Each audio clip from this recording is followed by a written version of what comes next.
کے واسطہ جناب زہرا سلام اللہ علیہا کا ہمیں امام زمان علیہ السلام کی انصار میں شمار فرما، امام زمان علیہ السلام کے دشمنان کو نیست و نابود فرما، سید مرحوم اور شیخ ناصر گنج صاحب کے درجات بلند فرما، ان کو جناب زہرا سلام اللہ علیہا کی شفاعت سے منور فرما۔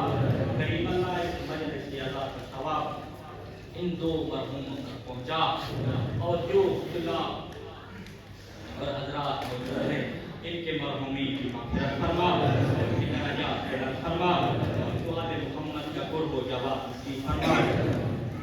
کریم اللہ تجھے واسطہ جناب زہرا سلام اللہ علیہا کا جن طلاب نے اس مجلس سے ادا کا اہتمام کیا ہے، کریم اللہ ان کے علم کو ان کے لیے مبارک قرار دے۔ کریم اللہ تیرا وعدہ ہے استاد کے احترام کرنے سے علم میں برکت آتی ہے۔ کریم اللہ انہوں نے استاد کے احترام کا مظاہرہ کیا ہے، ان کے علم کو ان کے لیے مبارک قرار دے، ان کو عالم باعمر بنا، ان کو امام زمان علیہ السلام اور امام حسین علیہ السلام کی خدمت کی توفیق عطا فرما۔ کریم اللہ حاضرین جو حاجات رکھتے ہیں ان کی حاجات کو پورا فرما، ان میں جو پریشان حال ہے ان کی پریشانی کو دور فرما، جو مقروض ہیں ان کے قرض کو ادا فرما، جو بیمار ہیں ان کو شفا عطا فرما۔ کریم اللہ ان طلاب کو علوم آل محمد کی حیات عطا فرما۔ اللہم صل علی محمد و آل محمد۔